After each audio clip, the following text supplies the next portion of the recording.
অযোগ্য প্রার্থীরাও পাচ্ছেন এসএলএসটি পরীক্ষার অ্যাডমিট কার্ড। আরটিআই অভিযানে কি খুব একটা কাজ হবে? নমস্কার বন্ধুরা, একাডেমি ইউটিউব চ্যানেলে সকলকে স্বাগত জানাই। আজকে আমরা একটা গুরুত্বপূর্ণ বিষয় নিয়ে আলোচনা করব। পশ্চিমবঙ্গ স্কুল সার্ভিস কমিশন দ্বারা আয়োজিত নতুন রাজ্য স্তরের নির্বাচন পরীক্ষা অর্থাৎ এসএলএসটি ঘিরে এক নতুন বিতর্ক দানা বেঁধেছে। একাধিক অযোগ্য প্রার্থীদের অ্যাডমিট কার্ড দেওয়া হয়েছে বলে অভিযোগ উঠেছে, যা নিয়ে রাজ্য জুড়ে তৈরি হয়েছে তীব্র চাঞ্চল্য। এই ঘটনায় শুধু চাকরি প্রার্থীদের মধ্যেই নয়, শিক্ষা মহলের অন্দরেও ছড়িয়ে পড়েছে গভীর উদ্বেগ। অনেকেই মনে করছেন এই ঘটনা 2025-এর নিয়োগ প্রক্রিয়াকে এক অনিশ্চিত ভবিষ্যতের দিকে ঠেলে দিচ্ছে। মূল অভিযোগ হলো school service commission supreme court সহ একাধিক আদালতের নির্দেশ অমান্য করেছে।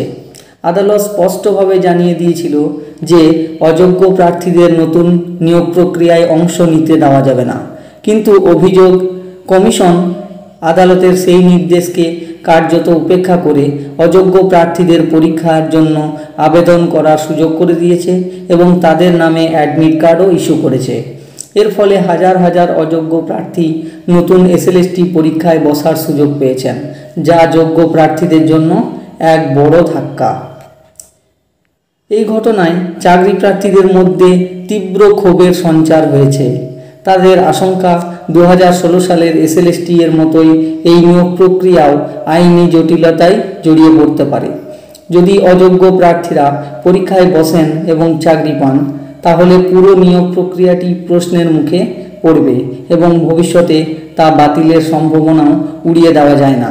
এই পরিস্থিতি এড়ানোর জন্য এবং নিয়োগ প্রক্রিয়ায় স্বচ্ছতা আনার জন্য চাকরি প্রার্থীরা একজোট হচ্ছেন।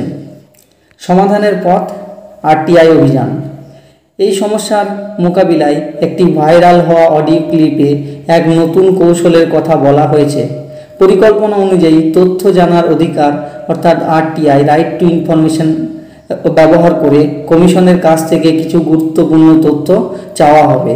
এই আরটিআই আবেদনের মূল উদ্দেশ্য হলো মোট আবেদনকারীর সংখ্যা জানা, অর্থাৎ 9, 10, 11, 12 শ্রেণীর জন্য মোট কতজন আবেদন করেছেন তার সঠিক পরিসংখ্যান জানা, দাগি প্রার্থীদের পরিসংখ্যা অর্থাৎ কতজন অযোগ্য প্রার্থী আবেদন করেছেন তাদের শ্রেণীভিত্তিক তথ্য বের করা, অ্যাডমিট কার্ডের তথ্য, সুপ্রিম কোর্টের রায় অনুযায়ী কতজন অযোগ্য প্রার্থীকে অ্যাডমিট কার্ড দেওয়া হয়েছে এবং তাদের পরিচয় প্রকাশ করা।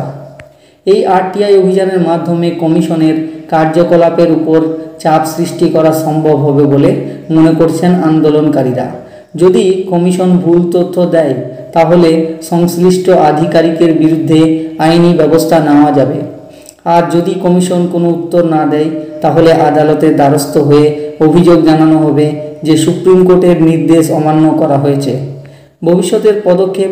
চাকরি প্রার্থীরা মনে করছেন এই আরটিআই আবেদনটি পুরো প্রক্রিয়ায় স্বচ্ছতা আনতে একটি গুরুত্বপূর্ণ হাতিয়ার হতে পারে। 2016 সালের প্যানেলের বাতিলের ক্ষেত্রেও একটি আরটিআই আবেদন গুরুত্বপূর্ণ ভূমিকা পালন করেছিল। তাই এবারও তারা আশাবাদী যে এই পদক্ষেপের মাধ্যমে 2025 সালের এই নিয়োগ প্রক্রিয়াকে আইনি জটিলতা থেকে বাঁচানো সম্ভব। এখন দেখার বিষয় স্কুল সার্ভিস কমিশন এই বিষয়ে কী পদক্ষেপ নেয় এবং এই বিতর্ক শেষ পর্যন্ত কোন দিকে মোড় নেয়। তো আজকে এই পর্যন্ত, দেখা হচ্ছে পরের কোনো গুরুত্বপূর্ণ আপডেট নিয়ে। ততক্ষণ পর্যন্ত ভালো থাকবেন, সুস্থ থাকবেন। ধন্যবাদ।